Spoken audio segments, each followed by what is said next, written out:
Good evening, ladies and gentlemen, and welcome to the Fairborn City Schools Board of Education regular meeting, Thursday, October 7, 2021.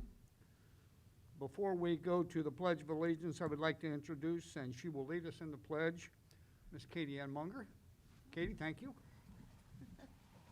And now the pledge.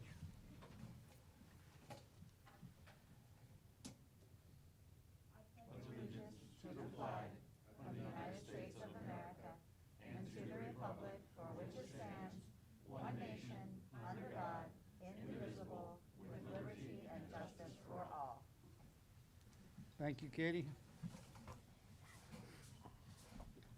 Roll call, please. Mr. McCourt. Here. Mr. Browning. Here. Mrs. Malad. Here. Ms. Reister. Here. Mr. Wilson. Here. I'd like to have a motion to approve the agenda as presented. So moved. Thank you, Mary. Thank you, Andy. Roll call. Ms. Reister. Yes. Mr. Wilson. Yes. Mr. Browning. Yes. Mrs. Malad. Yes. Mr. McCourt.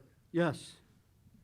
Next item is to improve the minutes of Thursday, September 9, 2021 regular meeting with attachments. May I have a motion? So moved. Thank you, Jerry. Second. Thanks, Katie. Roll call, please. Mr. Browning. Yes. Mrs. Malad. Yes. Mr. Wilson. Yes. Ms. Reister. Yes. Mr. McCourt. Yes. Next item is board reports, and for the good of the order, Katie, will you start us out, please? Sure thing. Bringing you your monthly band update. The Fairborn High School competed at Lebanon High School for the Marching Band Association of America competition and swept their division in category 2A, winning Best Auxiliary, which is our color guard, Best Percussion, Best Music, Best General Effect, Best Visual Effect, First Place AA, and Grand Champion overall. So it was a really proud day for all of us who are associated with the band. The kids did very well for their first outing. Also, and another band note, our very own Brendan Seidenstick and Emma Epstein, who are in Fairborn's color guard, were chosen as homecoming king and queen. So that the kids were pretty excited about that. So that's all I have. Thank you. Thank you, Katie. Mary? All right. Baker Middle School, Fairborn Intermediate School, and Fairborn Primary School have all been recognized for their success with positive behavioral interventions and supports, which is also known as PBIS. PBIS involves teaching students expected behaviors in a consistent and positive way, modeling and acknowledging those behaviors, and helping all students meet expectations and be successful. PBIS has been shown to improve student achievement, student behavior, and school climate. In 2021, Baker Middle School applied and earned the silver level, while Fairborn Intermediate, Fairborn Primary applied and earned the bronze level. They are 3 of 354 award-winning schools, and let me try that again. They are 3 of 354 award-winning schools to be recognized at any of the levels gold, silver, or bronze. All 3 buildings will be honored at the 2021 Ohio PBIS Showcase in conjunction with the Ohio Leadership Advisory Council virtual conference on December 9th, 2021. And then second, we have the free application for federal student aid, FAFSA, on Wednesday, October 6th, 2021, between the hours of 5 p.m. and 6 p.m. at Fairborn High School Commons. This is some assistance in helping you to fill out the FAFSA form, which provides financial aid, with help from financial aid advisors from Sinclair. This is the easiest way to apply for federal and state financial aid where available. It is free, and with help, it is easy to do. I am finished. Thank you, Mary. Jerry? Yeah, just wanted to start off and echo Katie's comments on the band. I was able to make it to Lebanon, and it was really fun seeing them start the season out that way. And then tomorrow they're at Mason, right, Katie? Yes. Saturday, Saturday at Mason at 5:15. So look to have another good performance there. I've been to quite a few of the sporting events, boys soccer, girls soccer, football, volleyball, and I always just say it's fun to be able to watch our athletes compete and be student athletes, you know, which was a little bit different than what happened last year. So a few shout outs. The first is to the students at Wright State University, the Raj Soin College of Business. They brought backpacks with school supplies over to the primary on September 7th, and they delivered them to Vicki Hudipol, who's the principal there, and the counselors are going to pass those out to students in need. The second related to the primary is the mum sale, the annual mum sale that they have every year. They sold 1,000 mums to members of the community, and that's a big fundraiser for the primary. Third is the Goodwill Drive for Victory, normally an annual event, and had it again this year, and we beat Xenia, and we collected a total of 17,222 pounds of donations plus a car, which actually made it 18,222, and so Xenia had 14,450. So Fairborn Schools actually got a $400 scholarship from Goodwill for winning that. So thank you to the community for supporting that, and we typically win that the years that we have it, which is pretty neat. So that's it, Pat. Okay. Andy? Good evening. I would also like to congratulate the band on a truly outstanding day that they had in Lebanon. It's great to see the programs producing such great results, the Gorettas and everybody working with the band. We've got early voting has started and elections on November 2nd, so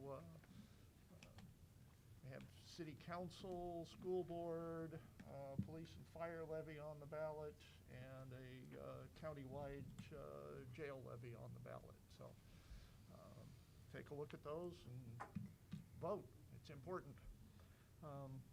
And we had the student ambassadors from the high school, Baker Middle School, and the intermediate school participated in the community car show to benefit the Circle of Victory for Cancer. And the ambassadors helped to sell raffle tickets and register the participants in the car show. That's it. Thank you, Andy. First of all, for me, a couple shout outs. The Fairborn Intermediate School PTO hosted a fun run to benefit new playground equipment for the newly constructed Fairborn Intermediate School. Thank you to all who had donated and participated in that incredible fundraiser. Secondly, Buster the Bus, along with FCS transportation staff, visited Fairborn Primary School to teach our youngest Skyhawks all about bus safety. We'd also like to thank them for that. Homecoming parade. Nice way to start the homecoming events, but had a great turnout as far as people along the parade route, and also in the parade, the band was there with us, and it was just another great parade that we were honored to participate in. And don't forget the dog, Yeah, Harley the Harley. dog. Oh, That walked Harley the whole was parade rescued. with us. Yes. that's right. Harley joined the parade on With the Main band. Street and stayed with the parade all the way to the school. So Yeah. it was interesting. And he was AOL, but we found his home. And finally, and I guess on a sad note, just to say that we lost a couple great educators this month, Ron McDermott and Chuck Turwood, teachers, coaches, administrators. So if you would, please, just a moment of silence.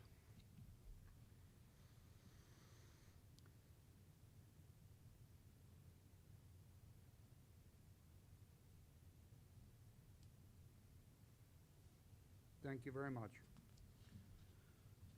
Next on the agenda, recognition of visitors and public comments. Mr. Philo. Mr. President, tonight we have two people to speak. We'll first call up Chris Weingand. He wants to talk about mass. Just a reminder, you're limited to 5 minutes. I will time you. Keep your comments to the board. Do not expect a response or a give and take. So. You guys hear me? Yep. Yes. Okay, go. Awesome. Well, thanks so much for opening up to the public again. Okay, sorry. Again, my name's Chris Weingan. Spoke last month about the mask mandate. I did the idiotic CO2 demonstration for everyone. I don't think anyone saw it on the camera, but obviously you guys saw it, so Yeah. hopefully I demonstrated a good point. But first off, my son does attend second grade at Primary Elementary, rides bus number 7 with Miss Bonnie. There was a very intense situation regarding a lost, really large poppet. I don't know how my son got involved, but Miss Bonnie was kind enough to not only bring me involved and help me investigate with her. She was able to grab the kids towards the school, see some of the security footage on the bus. We figured out the whole entire lost poppet situation, and she kept me completely involved. She called me personally, so I want to just give a big shout out to Miss Bonnie, bus driver, bus number 7. I know you guys are short-staffed on buses, so I don't know what the venting process for hiring is, but if you can make it more like Miss Bonnie, awesome, perfect. But back again, I'm still against the whole entire mask mandate. As I've said, I think it's opened up a whole entire door against against other medical mandates, as we're now continuously talking about the vaccine mandates. So last week I demonstrated the amount of CO2 that can gather up inside of a mask while someone is speaking or sitting just listening to a teacher all darn day. So this week, I was able to consult with my dad. My dad is a PhD in disease and medicine. The hard thing to really find about these mass studies is not that they're ineffective, but can they cause harm to other people? And with the medical mandates, my question consistently is, if it does not work, at what cost do we keep going and keep sending more medical mandates? So I was able to work with him to find a research study. The research study, the data aggregates actually 44 studies between 2004 and 2020, which studied if masks were effective or ineffective between cotton, medical, and even what we probably deem as the safest, the N95 mask as well. It also comes together in providing any type of side effects that might be consistent with the studies as well. The studies produced 25 side effects from long-term mask wearing. The concerns are similar to what we talked about last month between me and another mother. They are ineffective when tested against the control group that can cause separate damage, such as the increased CO2, lower blood oxygen levels, increased fatigue, bacterial pneumonia. Even the safest mask, the N95, did produce respiratory impairment over a long period of time. So what's even alarming is that the study found increased cases of pneumonia, specifically within the medical field, but over the course of that 20 years. So again, just demonstrating that we have to kind of consider what are the costs when we're trying to put in these mandates. So my concern is not only for my child, for everyone else's child, but also the teachers. My son has had 2, now 3 great teachers in this school system. We have an excellent bus driver, obviously, Miss Bonnie, salute to her. We want to keep everyone safe inside the community. So we've taken these standards, we've quarantined, but the cases, the mutations still continue. And of course, I do want to say, we haven't mandated a vaccine, but please do not mandate the vaccine. Something very new came out last week very quietly. Our Department of Defense, the United States Department of Defense, posted a study last week on the question if the vaccine is actually waning. They found the vaccine is strongest within the first 3 months after insertion. The efficacy drops tremendously after the breakthrough cases, rising by the double amount in cases at month 5 and month 6. That was the Delta variant that we saw all the way through August. Of the population studied, 80% of the population was vaccinated, but the vaccinated made up 71% of the COVID cases in the hospitalizations through this Delta variant. I do want to provide some hope, though. We've heard about the Israeli story, the health department sharing their cases through the month of July. Israel is 80% vaccinated. 80% vaccinated, and 1% of the previously infected did not experience any type of hospitalizations. The Department of Defense report also shared the same exact thing. So my hope is we probably don't have as much to fear with COVID than what we actually think. Thank you so much. Thank you. Thank you, sir. Next, we have Alan Helper, who will also talk about mass.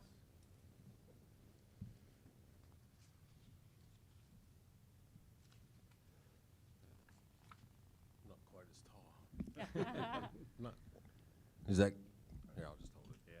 Is that good? Good, Yes. good, good, good. Very good. All right, my name is Alan Helper. To give you some quick background, I have a daughter that's in Baker Middle School, and I have one that's in the high school.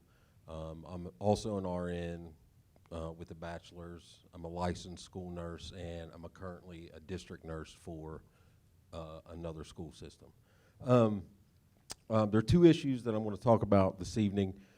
First and foremost, a lot of people are worried about the actual mask mandate. I'm worried about that as well, but I'm worried about the process in the way that ours was implemented. First, the process on August 17th, Governor DeWine had a press conference recommending masks be worn in school, but emphasized that it was a personal decision, one to be decided by parents and school districts. On August 18th, the superintendent published a letter referencing the governor's statements that he would institute a mask mandate. Nowhere in this statement was there information regarding consultation with the board. I know at the last board meeting, somebody had said, we're behind it 100%, but there was no vote. With this knowledge, I began making inquiries into whether or not you, the board, had actually voted to approve a district-wide mandate. I inquired first via instant messages. I sent over 6 times and did not get an answer. The closest answer I received was that the superintendent, with the board's agreement, made the mandate. This is an unsatisfactory response. I then inquired as to whether there is written documentation regarding this approval, and never got an answer. I also emailed 4 out of 5 of you board members on 3 different occasions, August 18th, 19th, and 20th, and I have the emails right here. I'm still waiting for that answer on why you all didn't take a vote. The Board of Education, and I quote from the Fairborn City Schools website, establishes the policies for the operation of the school district. The superintendent is employed by the board to carry out board policies, but I guess not in this case. Tonight, there are 18 superintendent recommendations for the board's approval, but you have yet, in an open setting, take a vote on the mask mandate. The board wouldn't allow the superintendent to unilaterally mandate school uniforms, but are willing to allow him to unilaterally make a decision regarding our children's health. Subsequently, I was able to speak to the superintendent on August 25th. I asked him the same question: when did the board take a vote? I'm paraphrasing here. There wasn't a vote, but the board left the decision up to him. He stated he looked at the rising rates and couldn't bear to have a death from COVID of a student in the district, and stated that Governor DeWine had given superintendents the authority to make the decision. I've reviewed the government's orders, have watched the governor's press conference on August 17th several times, and can find no such authority granted solely to superintendents. I asked him why they did not, while consulting the board on mandating masks, that he did not ask for a special meeting for his recommendation to be made in a public discussion to be heard and a vote taken. He stated that looking back on it, it would have been better to do so, but he didn't want to wait for a board meeting. I ask you as a board, why did you not demand to have a board meeting to require the superintendent to make a recommendation for you to vote for or against? That is how district-wide changes are taken. Now, the mandate itself, first of all, it's really a waste of time. Precautions are all or none.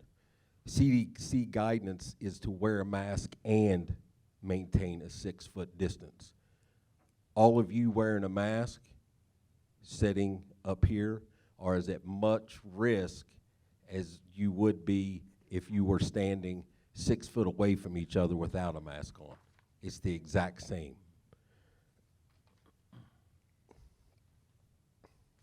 It worked last year. There was virtual learning. So we could wear a mask. We could be 6 feet separated. So why not just social distance and no mask, just like I said? Let's be clear. The reason the exposure and contact tracing was changed to if a student is exposed in school, but if masked, they don't have to quarantine, is to falsely decrease the number of counted exposures and quarantines. It has zero to do with safety of the students. There's no difference of COVID inside or outside the classroom. Perfect example, 200 feet from here, there's a volleyball game going on. They're not required to be masked. So I guess we should have had this meeting in the gym because the gym is magic. COVID can't get into the gym, but it must be able to get in here because we're all masked. Just give me 2 minutes. I mean, because you really allot 30 minutes. If we had 6 people, we'd be here for 30 minutes. Got another minute. So, what's the point of the mask? Just to say you did something? My 11-year-old's on a 504 plan. We have rectified this now, but she was outside and was told to put her mask on when she was 6 feet within someone else. There's a picture online of the cheerleaders huddled together outside. When the student was asked about this, or the superintendent was asked about this, he stated that it was outside of school hours and it's an extracurricular activity. I submit to you that sports, ROTC, band, etc. are not extracurricular activities as the students receive PE credit. Therefore, the same standards should be applied to all PE classes, choirs, and choruses. There should be no requirement for masks during these classes or activities such as concerts or musical or PE held indoor. There's no difference in playing volleyball, basketball, wrestling, etc. I'll leave you with this. Medical choices for my family are my choices to make, not the superintendent's. I think I am better qualified. If we choose not to have our children to be masked, that's our choice. If Johnny's parents want him to be masked for fear of catching COVID, then that's their choice. There's no outrage in the school systems of students, parents who refuse to routine vaccines because of religious or personal belief, and those diseases are far more dangerous than COVID. But your medical exemption form for masks has a caveat at the bottom that states, in effect, that getting an exemption does not mean it will be approved until the school reviews it and compares it to public health guidelines. Your form for religious exemption is simply unconstitutional, as you're requiring for proof of religion that requires a signature from clergy. This is directly in conflict with the separation of church and state. If you can determine whether a doctor's order is valid or not, then I surely can determine whether or not that I'm going to adhere to a mandate that has not been voted on and approved by the school board. So from this day forward, my children will not be wearing masks to school until which time this is taken a formal vote. I understand the risk to my own children, and that is my decision as a parent, as a registered nurse, as a licensed school nurse, Thank you, Mr. Helper. to make not the superintendent. Thank you for your time. Thank you.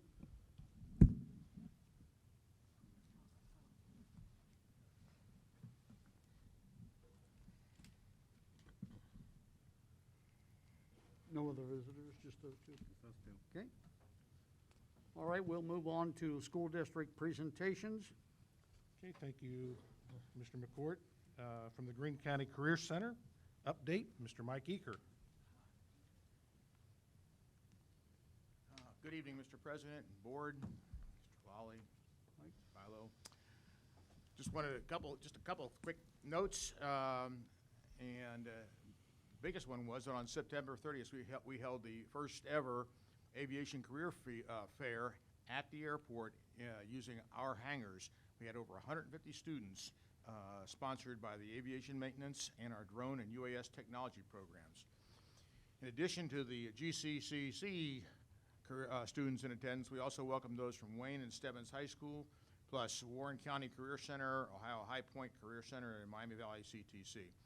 Companies participating included Brenneman Aerial, Woolpert Airborne Maintenance, Air Wisconsin, NetJets, MacAir, and PSA. Representatives from the U.S. Army and Air Force were on hand, in addition to Sinclair, Clark State, and Emory-Riddle from higher education. junior ROTC groups were there and seemed especially interested in all that was on display. Speaking of display, there were even 2 helicopters from the Higher Ground Helicopter Academy. And I talked to Major Frickson because it was homecoming week. Fairborn Junior ROTC did not attend. A community alumni open house is scheduled for our first one on Thursday, November the 4th from 4 to 7 p.m. The public is invited to see the new building, meet our staff and students. A brief dedication ceremony will be held at 5 p.m. in the cafeteria. Food trucks will be on site for dinner, and Culinary Arts will be selling desserts in the green room. And Culinary Arts, by the way, consistently wins awards and especially for their desserts. With that, I'm not going to even talk about that. That's all I have. Are there any questions? Mike, again, what was the time on the 4th? That's from 4 till 7. The Okay. dedication ceremony itself will begin at 5. Okay, very good, thank you. And there's a good chance I'll be there. Really? And by the way, it is really a fabulous school. I hope they have all the doors in that main hall open, because I swear that building is so big you can see the curvature of the earth. So with that, thank you very much. Thank you, Thanks, Mike. Thanks, Mike.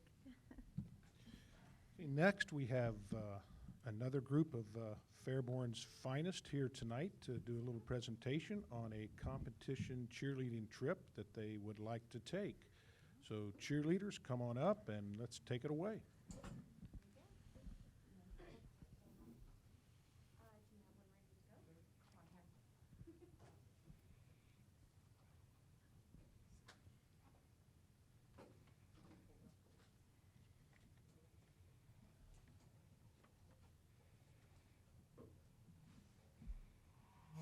Do you need tables moved? Are you guys gonna like do a pyramid or anything?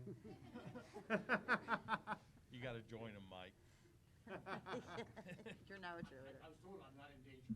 Okay. Famous last words.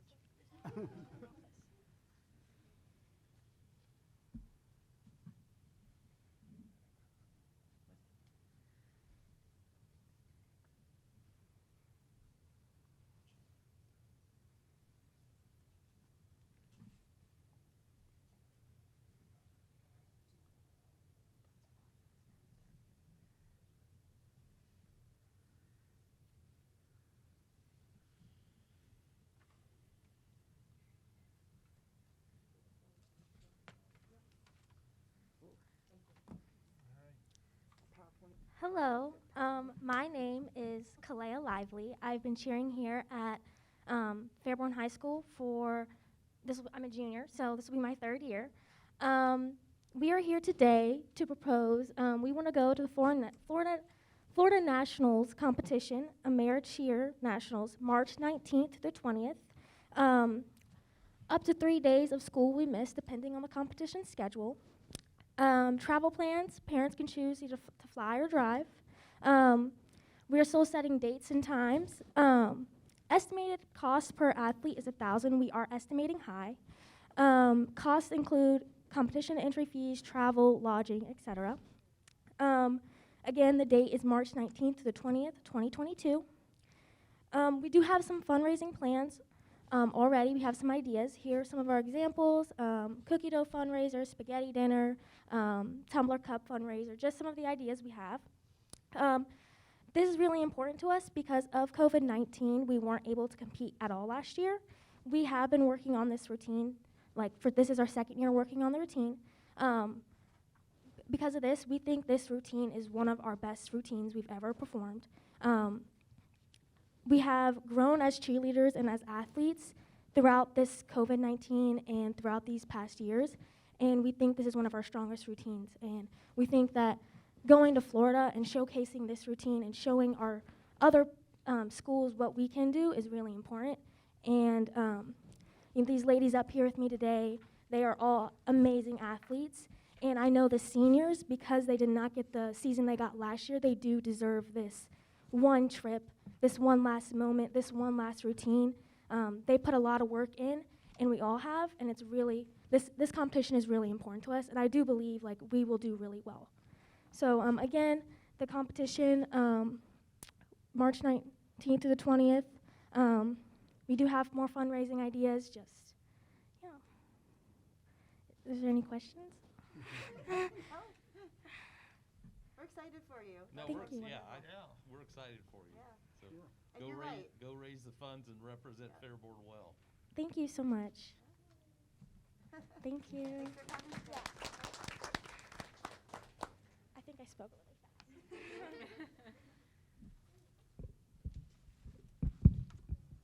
And way to bring the PowerPoint. That always Yes. hits it home. Hits different, yeah. Just a point of clarification, does the out-of-state trip need board approval or superintendent approval? Board approval. Board approval. Yeah. So we would have to vote. We understand your deadline, ladies. Thank you. Yes, thank you. Okay. You still have to practice? You don't have it nailed down by now?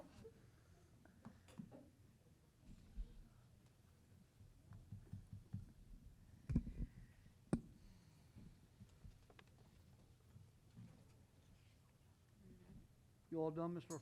Mr. Lawler? Yes, next presentation will be Mr. Okay. Philo, Yep. financial presentation and the 5-year forecast. Okay. Good evening.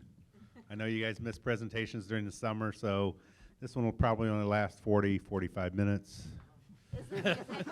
Okay, maybe 5. Sorry. Where's the music? I'm not having music for this. Maybe later, Mr. Browning. Maybe you could do a cheer for us. First, I am pleased to announce that the Fairborn Schools did win 2 international awards for their financial reporting from the International Association of School Business Officials and from the Government Finance Officers Association. We don't get new plaques, we just get little tiny brass things to put on the old plaques. So, so thank you for that. Tonight, I'm pleased to present our 5-year forecast that's mandated by the state of Ohio to be done once a year and then updated again in the spring.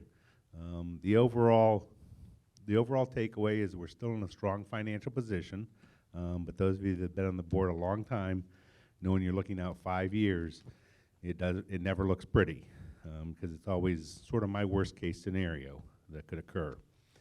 Preface to this, it does not include any federal monies from the CARES Act monies, does not include any of that. Makes certain assumptions like state funding will stay at reasonable levels, not a huge increase or decrease, that our enrollment will stay relatively stable, that our special needs population will stay relatively stable. So it's sort of my best guess or a worst case scenario that we look at. Each of the board members have one in front of them. We just show the actuals for full transparency. You can see how we've done for the last 5 years. What we look at then is this year in red is where we're at. We ended last year. Our cash balance went down about $500,000, which means our expenditures exceed our revenues, and that's the first start down, as I call it, the roller coaster. We still ended in a great financial position, an ending cash balance of $30.9 million. We're projecting this year for that acceleration to go down a little bit more, for ending cash to end at about $28 million, and then keep declining. As I said before, we do show what our negotiated increases are. We do show smaller raises in 25, 26, and I've also built in for 2024 a small $4 million operating levy. Fairborn schools have not passed an operating levy since 2007. To go 14 years up to this date without new operating money is unbelievable, and still to be able to go out another 3 years before we're looking at one is just remarkable. So thank you for the Fairborn schools. Graphs here that show in terms of what our revenues are. We're still roughly 50% locally funded with real estate taxes and income taxes, and about 50% from the state of Ohio, which is a good balance. Our expenditures, roughly we're heavy on people. We're a service organization. We provide people. We don't make tables. So most of it in terms of about 75% is with people. That's teachers, custodians, bus drivers, etc. Our ending cash balance highlights in terms of we peaked here in 2020 went down slightly in 2021, and you'll see the acceleration start to go down. So this gets a little scarier down here, but in terms of for most 5-year forecasts, Mr. Wilson, you've been on the board a long time, this is usual. I show the worst case scenario when it comes to health insurances, when it comes to state funding. The worst thing we don't want to do is this suddenly becomes here in 2022. So in terms of, this is our early warning tsunami system that if things continue to track out, it could be this way. But really the financial forecasts at best are 18 months to 2 years out. So it's not to get alarmed, but just to be knowledgeable. Our total receipts and expenses, you can see that this variance now, as we've built before, the receipts exceeded the expenditures, so we built up cash. Now that we've crossed the line in terms of we'll start to decrease and spend down some of that cash. And so expenses will always go up. The revenues will usually only go up when there's a new levy that's passed. You'll see some little variations in here because of the donation we got. Accounts for that little hiccup there. Per pupil expenditures for fiscal year 20, I always find this graph interesting to show how we compare to other people. And in terms of Fairborn's down here, we spent a little under $11,000 last year, average expenditure per pupil of $10,866. This graph ranges from a low at Greene of $10,140 to a high at Dayton Schools of about $17,000. So it's just interesting to see how we compare to other people. But roughly we're $1,000 less than the Greene County average. We're about $2,000 less than the group average, and a little bit less than $2,000 less than the state average. So in terms of when we talk about what a good investment Fairborn schools are, that we want to give the community the schools they want. We've shown increases in test scores, increases in a lot of things, and so it gives you an idea of how we're spending versus other people. Again, each district's different in terms of what works here would not necessarily work in Dayton or Yellow Springs, so there's no right answer to what it costs to educate a child in Ohio. So, just a few district comparisons. I do this each and every year. This year I added on the state average. In Fairborn, our expenditures are a little less than $11,000 per pupil. Our average income of residents is $50,242, and our median income is $31,261. So how does this compare to Troutwood? Troutwood roughly spends about 40% higher, while their average income of residents is 27% lower, and their median is 17% lower. Not to say that this is, Troutwood very well supports their schools in terms of they provide a lot of money that may not be available to support education. So that is a good thing. And I'm not saying any one is better than another. Huber Heights spends 7% higher. Their average income is about 4% higher, and their median income is about 13% higher. When we compare the state average is roughly 17% higher than what we spend. So in terms of more than half the districts, probably 70% spend more than Fairborn does. The average income of residents is 74% higher, and the median income is 12% higher. So again, just to show comparisons. Talk a little bit, these are continuations from previous years of improvements that we wanted to do in the finance office. As always, the finances of the Fairborn schools are open for inspection. We want to be completely transparent. We want to be accountable. These are your dollars. These are your schools. These are your kids. So however we can help so people are knowledgeable, we're more than willing to do so. Any questions from the board? Thank you. Thank you, Kevin. Thanks, Kevin. Was that short enough?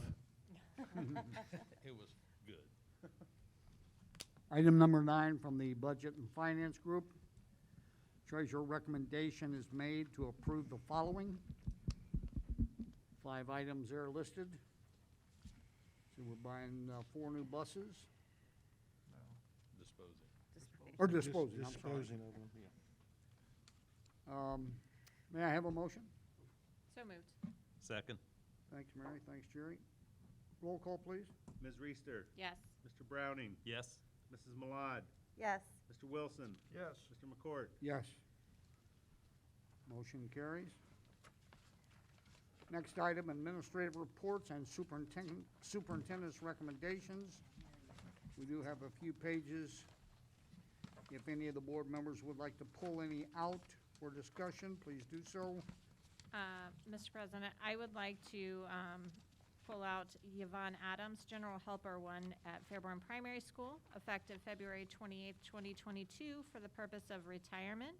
We would like to request a resolution of tribute for 26 years of service with Fairborn City Schools. Yes.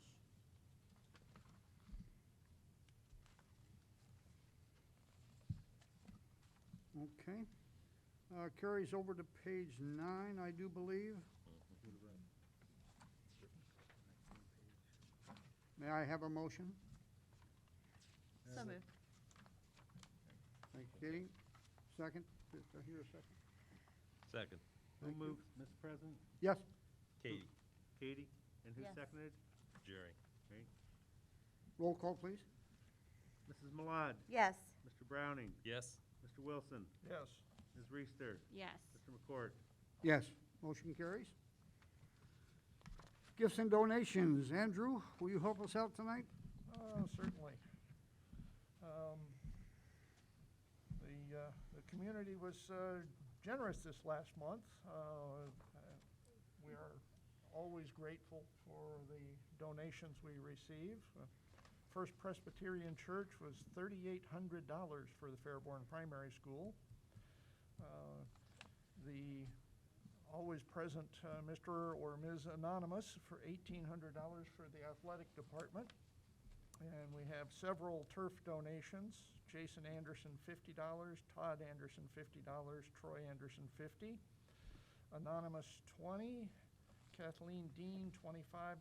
Fairborn Rotary Club with a very generous $1,000. Ernie Moore, $20. Mark and Tyra Neal, $500. Virginia Neal, $400. Alexandra and Tatiana Pfeiffer, $250. Scott and Teresa Pelfrey, $300. Steve Ross, $25. John and Brenda Spencer, a generous $500. Michelle Wallace, 1,001. Catherine Yuri, $100. Lonnie and Debbie Yuri, a generous $1,000. Ryan and Christina Yuri, also a generous $1,000. And Thomas and Cassie Yuri, $200. So there's quite a large amount of donations rolling in here.